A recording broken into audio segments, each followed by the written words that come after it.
Bien, que estamos terminando la carta a los hebreos.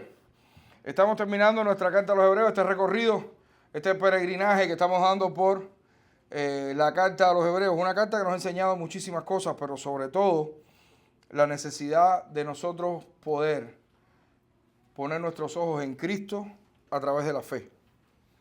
Poder creer que Cristo es superior a todas las cosas. Y por duro que se ponga el camino, por duro que se ponga la cosa aquí, pues nosotros podemos tener plena confianza y para nada salirnos fuera del camino o regresar atrás. Es la enseñanza básica que nos está dejando la carta a los hebreos. Pero estamos llegando al final y Pablo entonces nos tiene unas cuantas cosas de más que decirnos, así que prestemos atención. Pronto les diremos qué serie empezaremos, qué otro libro de la Biblia, qué otro libro quisieran escuchar o quisieran estudiar. Apocalipsis por aquí, ¿quién da más? Romanos por allá, ¿quién da más? No les puedo preguntar. Ya sé que el pastor Kenny y yo vamos a escoger el que nosotros entendamos. Porque es que están tirando a 103 millas. Ya en el noveno inning ya a los codos. Pero Pablo, bien. Entonces nada, una bendición poder seguir compartiendo como iglesia y seguir sirviendo y seguir viniendo acá juntos todos para edificarnos los unos a los otros, que ese es el propósito de las reuniones cristianas, además de alabar y adorar el nombre de nuestro Señor Jesucristo. Entonces, ¿a cuánto les gusta el deporte? ¿Cuántos son deportistas? Ahora sí. Ya son otros 5 pesos. Ajedrez, sí, Josué por allá levantó la mano. Bueno, yo en algún punto de mi vida fui deportista. Ahora, evidentemente, no sé si se dan cuenta, pero no lo soy. No sé si es tan perceptible, pero no lo soy. Lo cierto es que el deportista que quiera cumplir sus metas, el deportista que quiera subir de nivel, el deportista que pretenda serlo durante mucho tiempo, necesita ser disciplinado.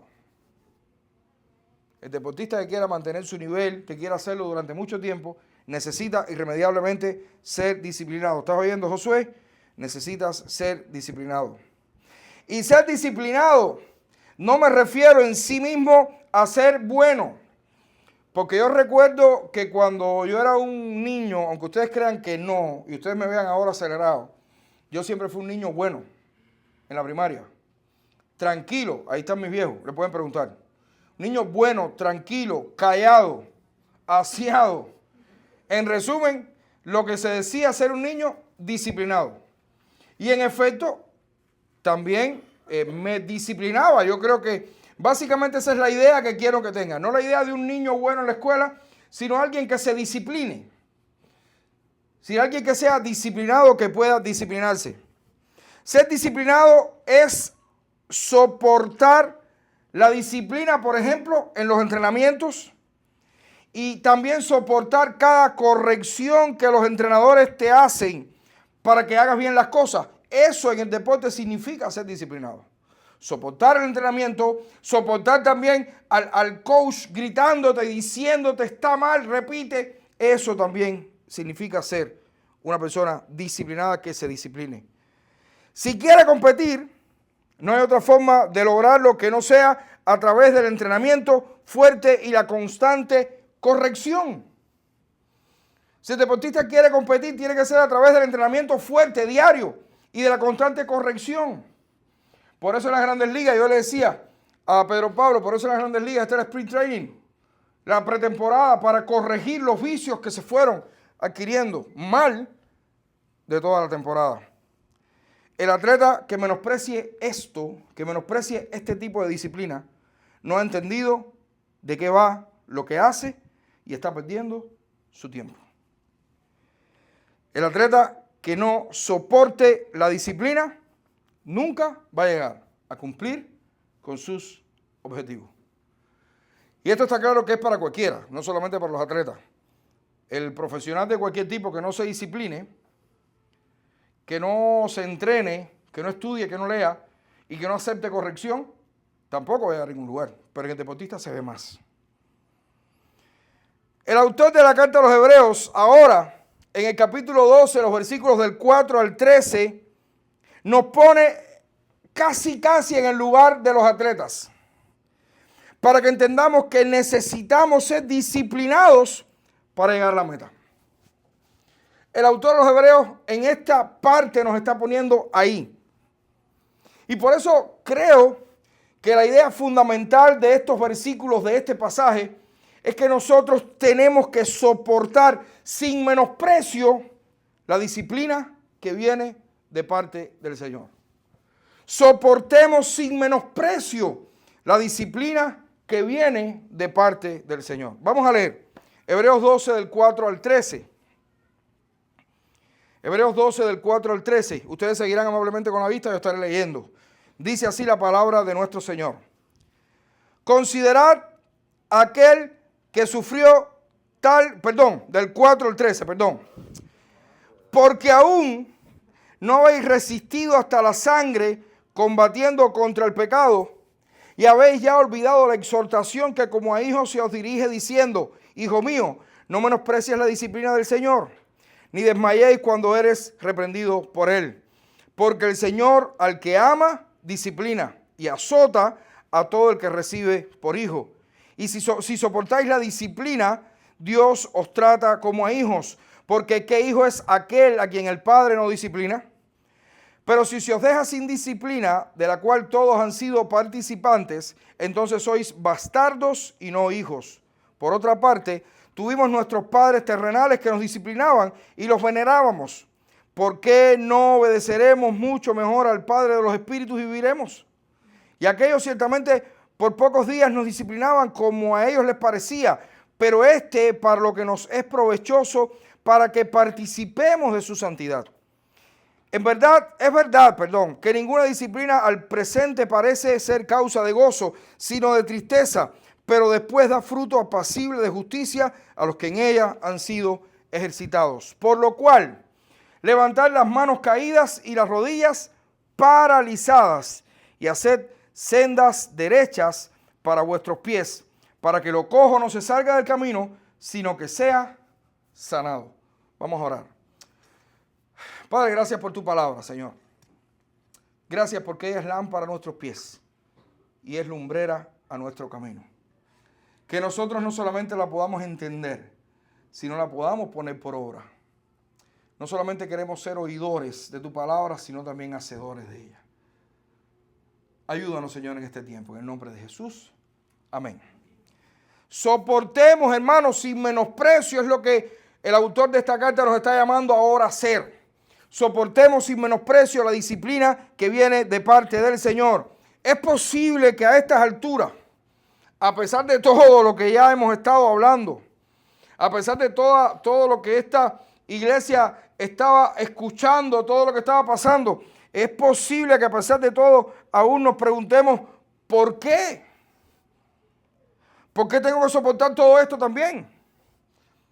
¿Por qué si ya lo que estoy viendo que me viene encima es mucho, por qué también tengo que soportarlo además? En primer lugar, tenemos que soportar sin menosprecio la disciplina que viene de parte del Señor. Porque solo los hijos son los que son disciplinados por Dios. Solo los hijos son los que son disciplinados por Dios. De manera que si tú eres hijo, serás disciplinado. Y ojo, es un privilegio. El autor de la carta, a partir del capítulo 10, recuerden, ha venido dando una serie de exhortaciones a cada uno de nosotros.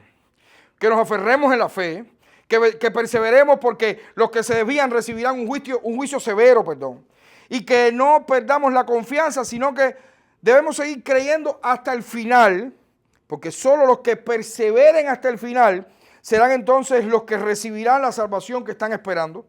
En el capítulo 11, después a través de todos estos héroes, conocidos como héroes de la fe, el autor entonces nos muestra con ejemplos claros esta fe perseverante que conduce precisamente a la salvación.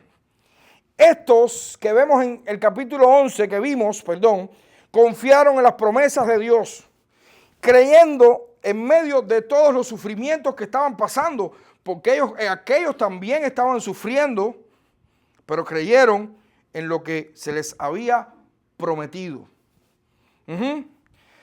Pero en el 12, del 1 al 3, que también fue parte de todo el capítulo 11 que nos predicó el pastor Kenny, el autor entonces nos presenta a Jesús como este ejemplo supremo de fe, dándonos entonces una enseñanza primerísima y fundamental a cada uno de nosotros, que la carrera de la fe debe correrse con perseverancia hasta el final.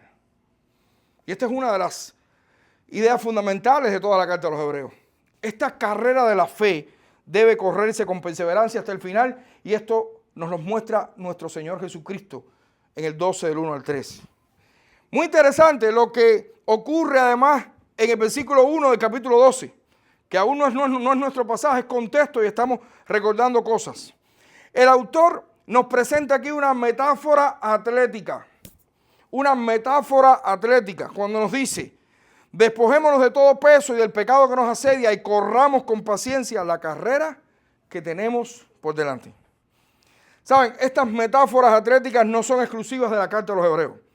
Las encontramos también en las cartas de Pablo. ¿Se acuerdan? Pablo habla mucho acerca de esto, de los atletas, de correr, de tirar golpes, etcétera, etcétera. Son metáforas atléticas.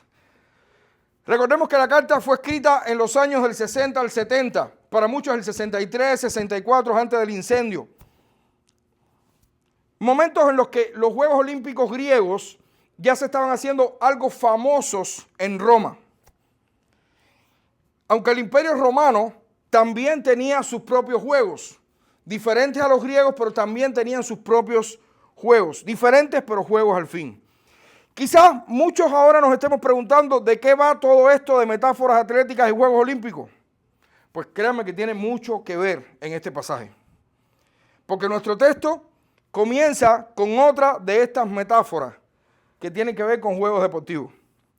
Termina con otra y prácticamente todo el pasaje está relacionado con esto. Nuestro pasaje comienza en el versículo 4 diciendo: porque aún no habéis resistido hasta la sangre combatiendo con el pecado. Aún no habéis resistido hasta la sangre combatiendo con el pecado. Miren, esta oración, este versículo 4, es la base de toda la exhortación que viene más adelante. El autor aquí establece la situación que estaba atravesando toda la iglesia. Se presenta una especie, el autor aquí nos está presentando una especie de pelea de MMA. ¿Conocen qué cosa es la MMA? Artes marciales mixtas. ¿Conocen la UFC? MMA, UFC, déjame decirlo en inglés porque aquí como todo el mundo es americano también lo entiende de esa manera. ¿La conocen? ¿Saben? El octágono, la jaula, donde hay dos que se dan piñazos hasta matarse prácticamente. Sangran y todo y aún así siguen y siguen. Si uno de los dos no se desmaya, pues el autor nos está presentando algo como esto. Una jaula dentro de la cual ocurren estas peleas. Por un lado estamos nosotros ya listos con toda la preparación que esto conlleva, los guantes, la ropa, la grasa en el rostro para si nos golpean no sangrar demasiado. Todas estas cosas. Y por el otro lado, el pecado. Ahora bien, ¿qué pecado? Está en la otra parte del octágono. Nosotros del lado de acá. ¿Y qué pecado está en la otra parte del octágono? Adulterio, lascivia, idolatrías, mentiras, homicidios, borracheras, codicia. Por supuesto que durante toda nuestra vida, la que estamos viviendo aquí, estaremos luchando contra cosas como estas, pero el autor no se está refiriendo propiamente a esto. ¿De qué hemos venido hablando en toda la carta nosotros? ¿Cuál era el mayor problema con el que estaban luchando los hermanos de esta iglesia a la que se le escribe la carta? El autor nos lo ha dejado claro una vez más en el 12 del 1 al 2, que dice de la siguiente manera: por tanto, nosotros también, teniendo en derredor nuestra gran nube de testigos, estos que estaban en el capítulo 11, despojémonos de todo peso y del pecado que nos asedia y corramos con paciencia la carrera que tenemos por delante. Puestos los ojos en Jesús, el autor y consumador de la fe. Ejemplos de qué fueron todos estos testigos que se nos presentan en el capítulo 11. ¿Ejemplo de qué? Esta gente fueron ejemplos de constancia y perseverancia. Ejemplo de confianza plena, que a pesar de no saber a dónde iban, fueron para allá. Ejemplo de confianza plena en que una promesa que nunca llegaron a ver, también la creyeron. Hermanos, esta gente fueron ejemplo de fe para nosotros. Ejemplo de fe. Todos estos creyeron a pesar de las circunstancias adversas. Amados hermanos, el rival que en muchísimas ocasiones tenemos delante de nosotros, dentro del octágono de la vida, es nuestra falta de fe. Ese es el pecado con el cual estaban luchando estos hermanos a los que se les escribía, básicamente. Con los otros también, pero el autor aquí les está diciendo, ustedes aún no han luchado hasta la sangre contra este pecado. Ustedes aún no se han batido con él.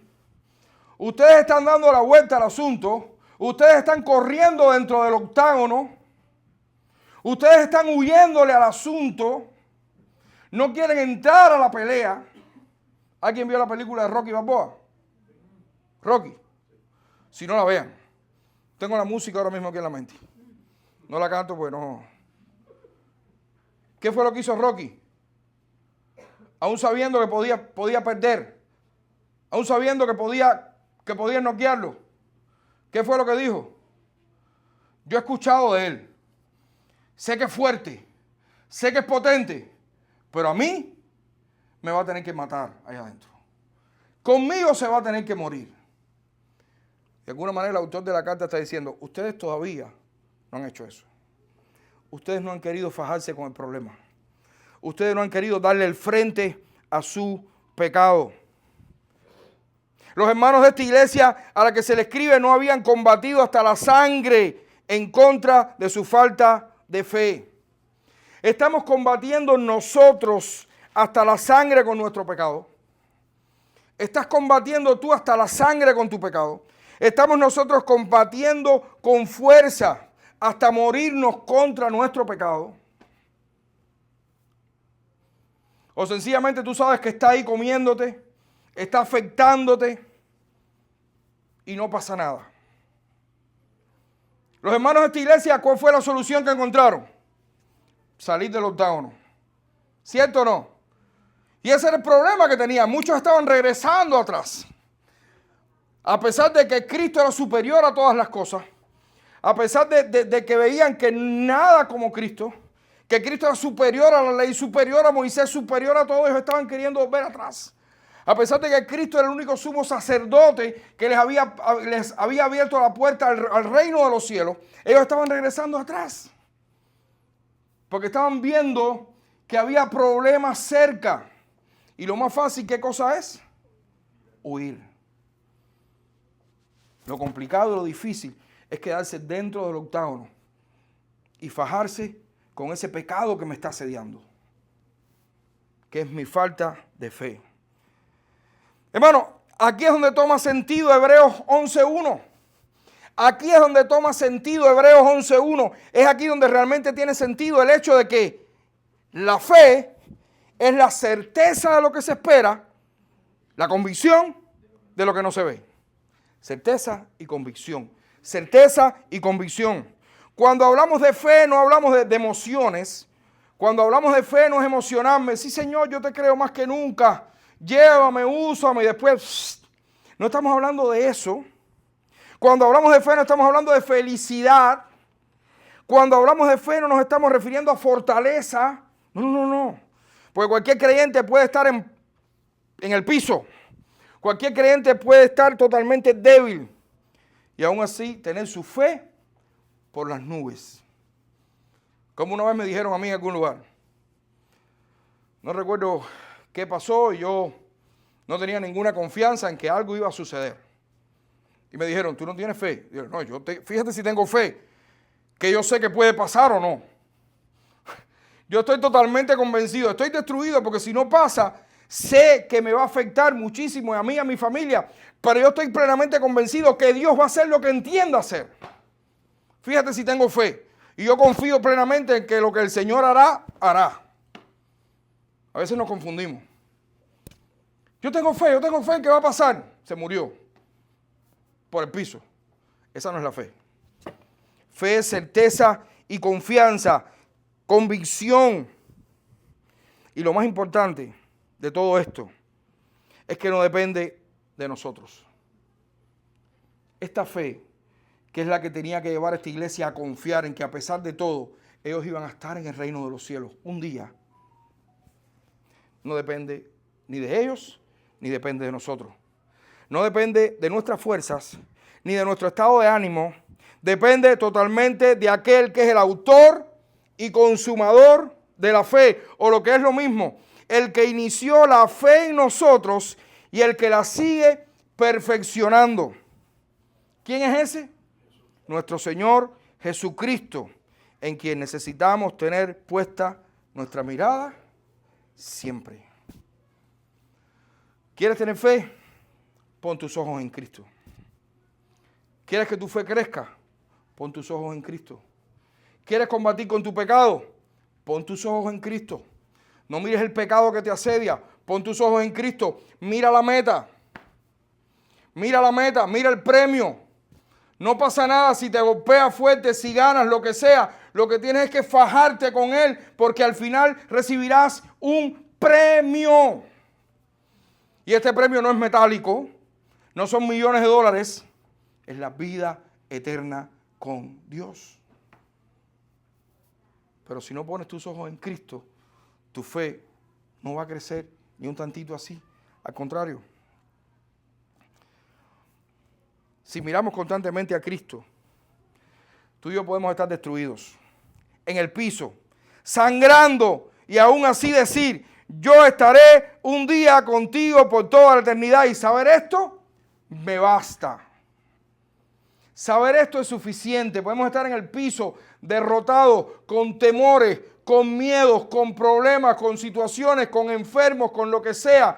Pero cuando la vista está puesta en Cristo y solamente en Cristo, podemos decir: pase lo que pase aquí hoy, yo sé que un día yo estaré contigo por toda la eternidad. Y eso, hermanos, tiene que ser más que suficiente. Tenemos que combatir, hermanos, hasta la sangre con el pecado de la incredulidad. La falta de fe por las situaciones adversas de la vida nos va debilitando hasta el punto de encontrarnos más a gusto afuera que adentro del círculo cristiano. Y sucede. Y no le pasó solamente a aquellos que estaban allá en aquel tiempo. Nos puede pasar a nosotros también hoy, a cualquiera de nosotros también hoy.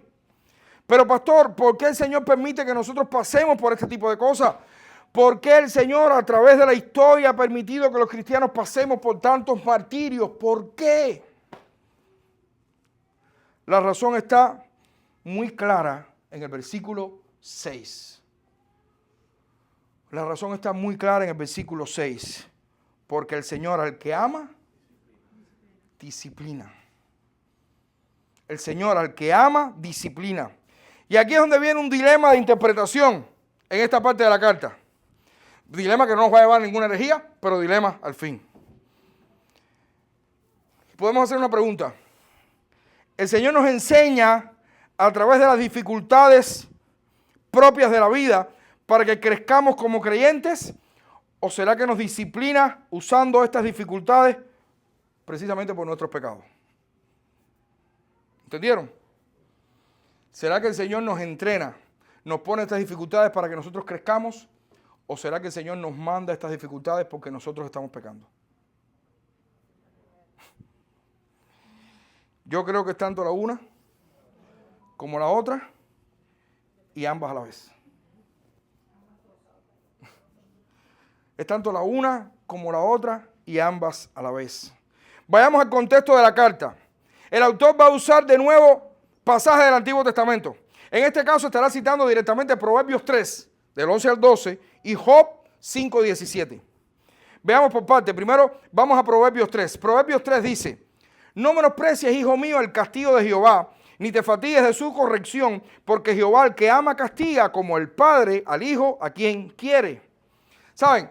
Este pasaje está en los Proverbios, está en un contexto de exhortaciones, pero de pronto nos encontramos con estos dos versos que de alguna manera contrastan con el resto de la estrofa. Porque literalmente aquí se habla de castigo con vara.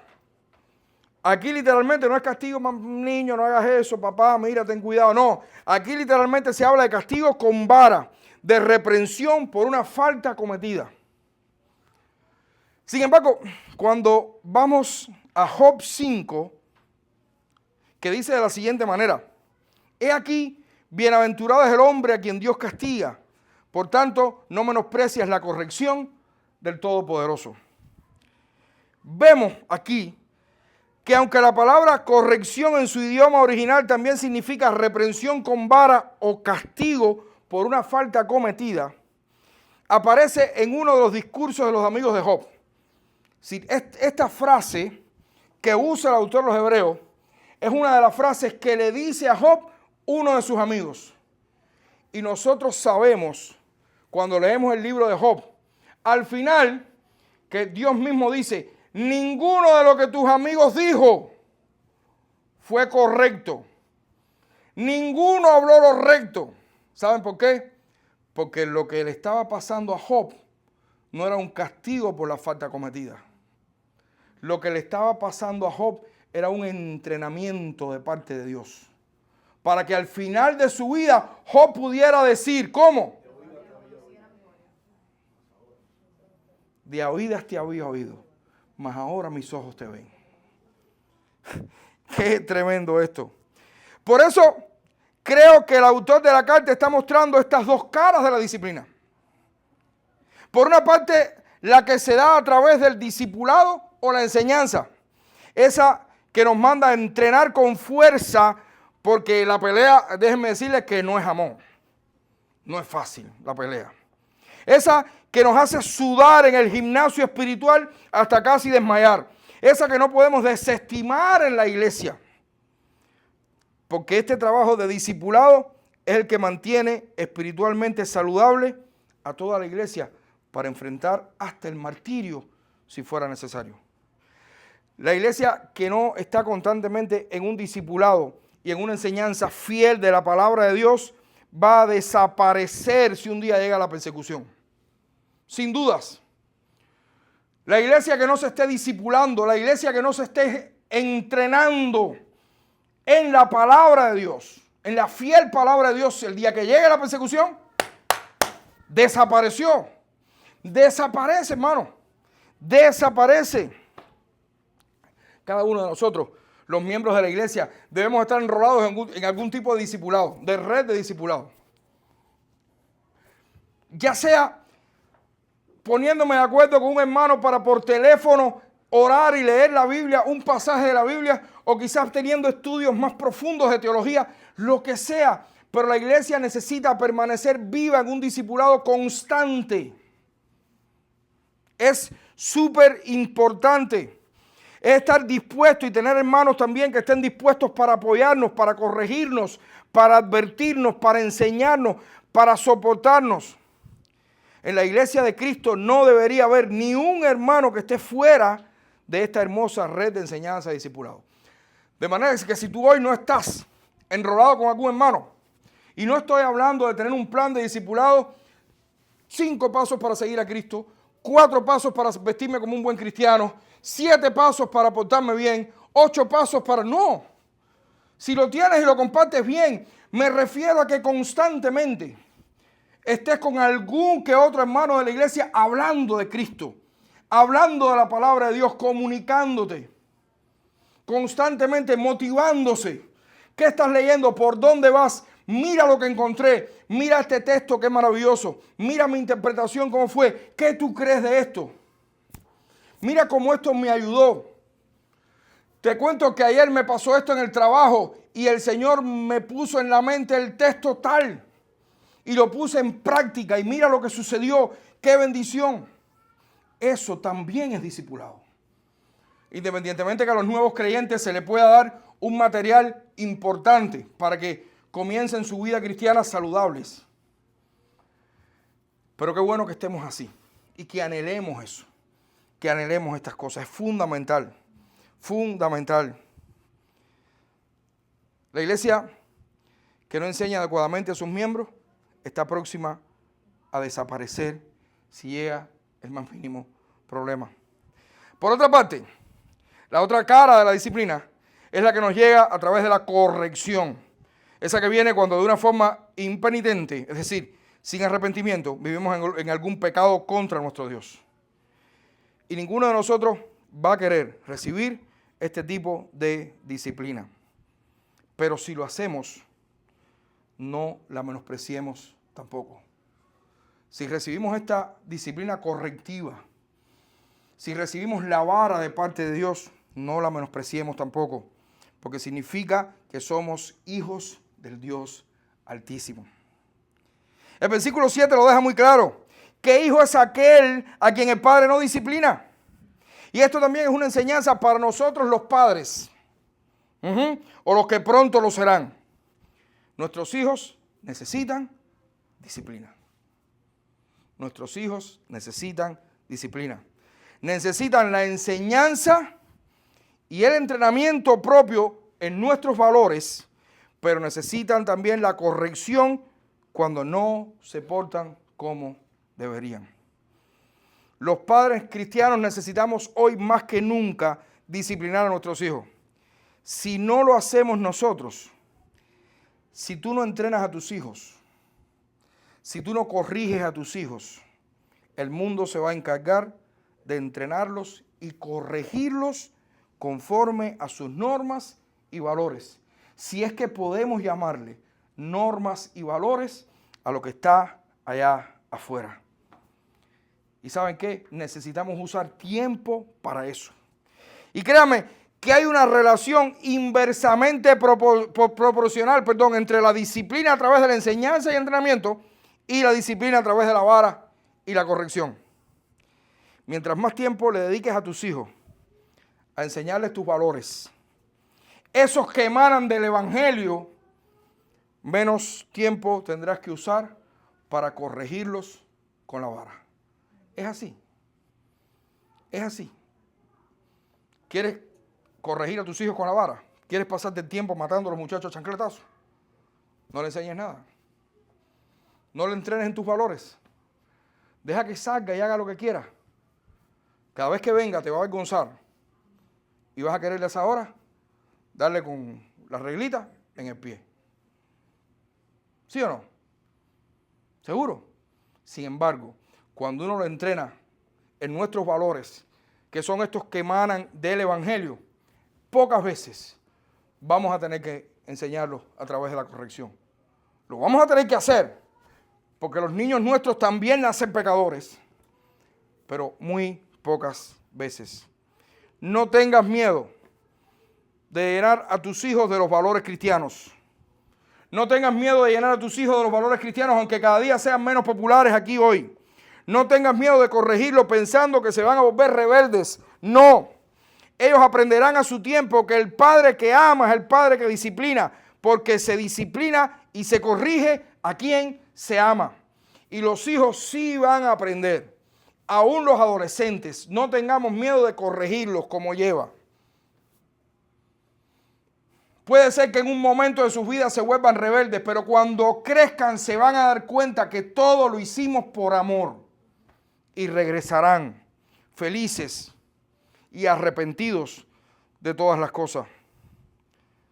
Hermano, por eso nosotros debemos soportar la disciplina que viene del Señor. Esa que nos entrena hasta el punto de caer de fatiga. Esa que nos hace que nuestros músculos espirituales se fortalezcan cada día y podamos crecer fuertes y saludables en el Señor. Pero debemos soportar también la disciplina que llegará si comenzamos a flaquear en nuestra fe. A nuestro Padre Celestial no le va a pesar la mano. Si nosotros comenzamos a flaquear, si nuestra fe comienza a debilitarse, nuestro Padre Celestial no va a aflojar la mano, porque nos ama y nos va a disciplinar. porque somos hijos y no bastardos. Pero el autor de la carta, ya casi estamos terminando, da otra razón para soportar la disciplina del Señor sin menosprecio. Y es porque la disciplina produce frutos de santidad y de justicia también. Aquí el autor nos lleva a reflexionar en los resultados o el provecho de la disciplina. Primero nos apunta a una realidad incuestionable. Cuando nosotros éramos disciplinados por nuestros padres, ¿qué hacíamos? Los respetábamos. ¿Sí o no? Cuando nuestros padres terrenales nos disciplinaban, los respetábamos. Es muy interesante la palabra que usa aquí. Aquí usa los venerábamos. En el versículo 9. En el lenguaje original, miren qué chistoso.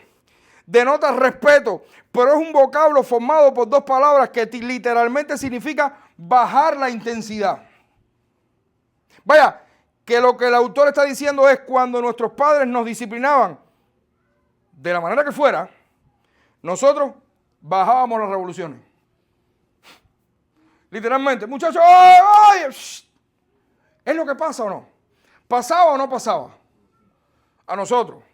Yo sé que los muchachos que están saliendo hoy están saliendo con más revoluciones, pero aún así también lo hacen.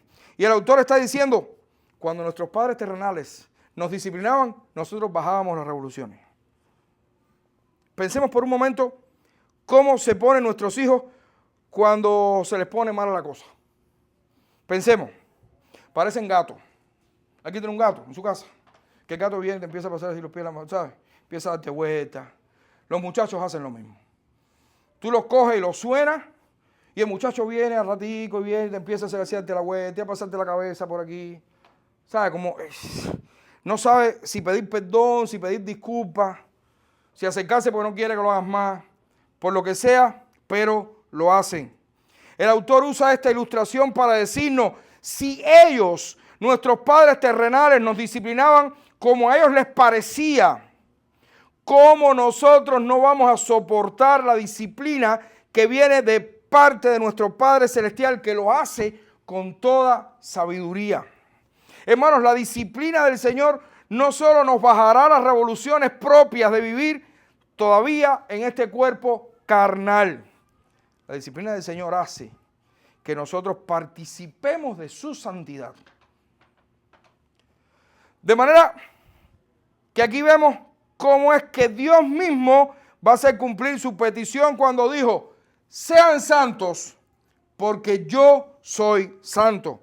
Hermanos, Dios se preocupa y ocupa nuestra santidad. Dios se preocupa y ocupa en la manera pura y dedicada que nosotros llevamos nuestra vida cristiana. Dios se preocupa y se ocupa para que nosotros seamos participantes de su santidad. Porque Dios quiere que nosotros seamos cada día más parecidos a su Hijo Jesucristo. Y si para eso nos tiene que disciplinar, ¿quiere que les diga? Lo va a hacer. Lo va a hacer.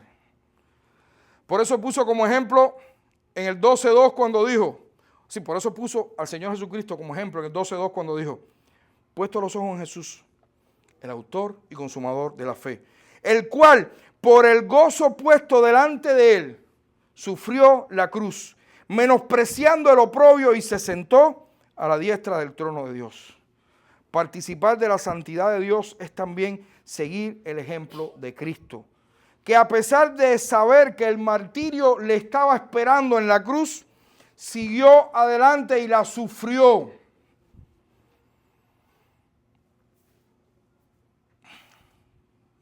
Porque lo que Cristo pasó en la cruz no fue gracioso.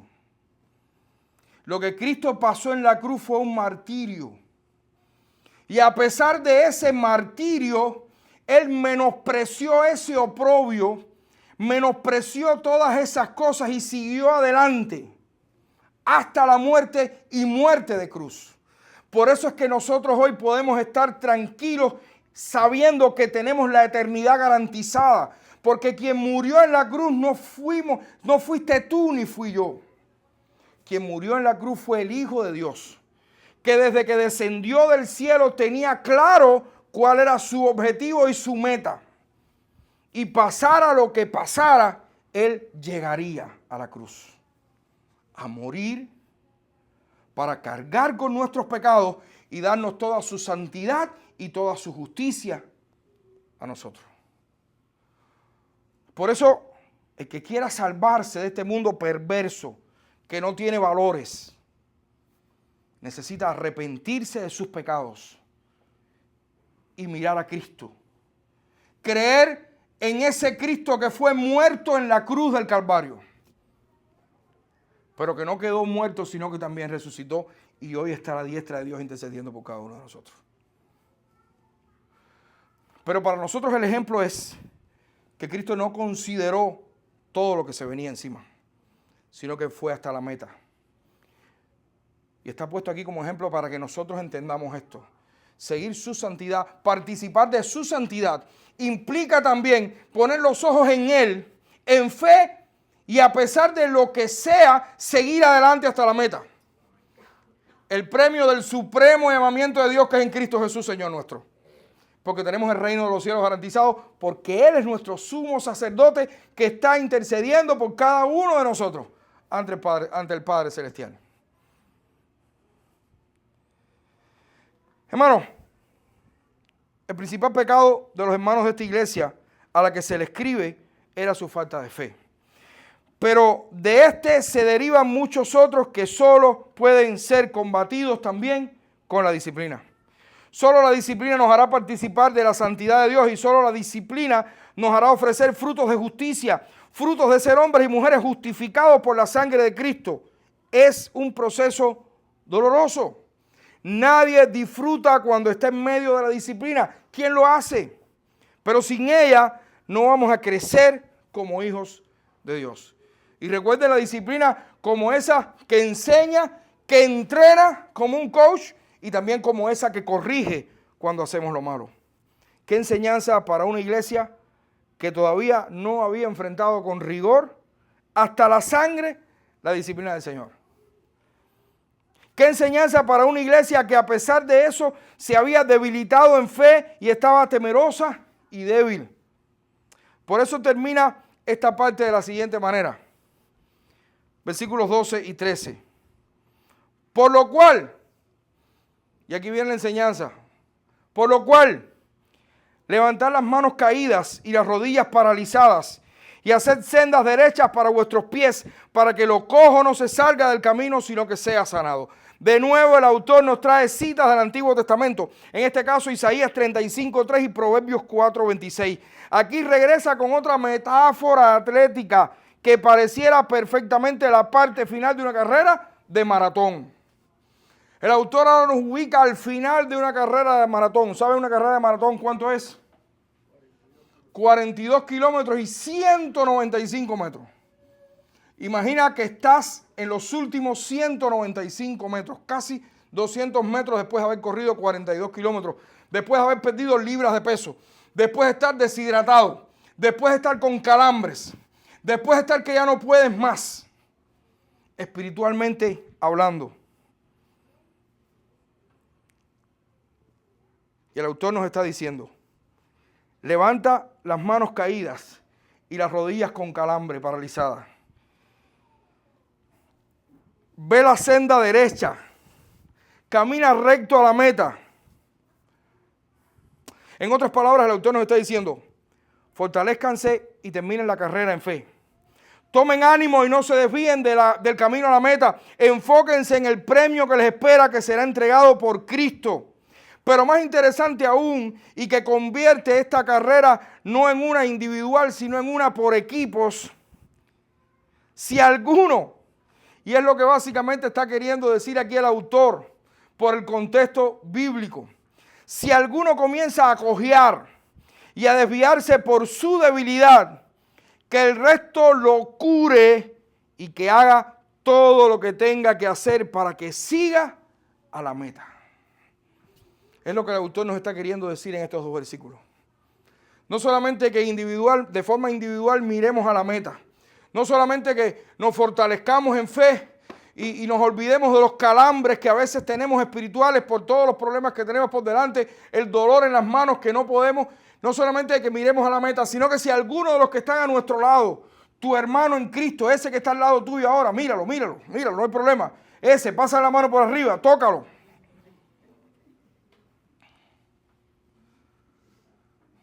Si uno de ellos, al final de su carrera o ahora, se comienza a debilitar, tanto que se comienza a salir, porque los calambres están que no los puede soportar, pues nosotros estamos ahí para sanarlo, curarlo, cargarlo si es preciso y decir, entra, que tú vas a pasar también conmigo.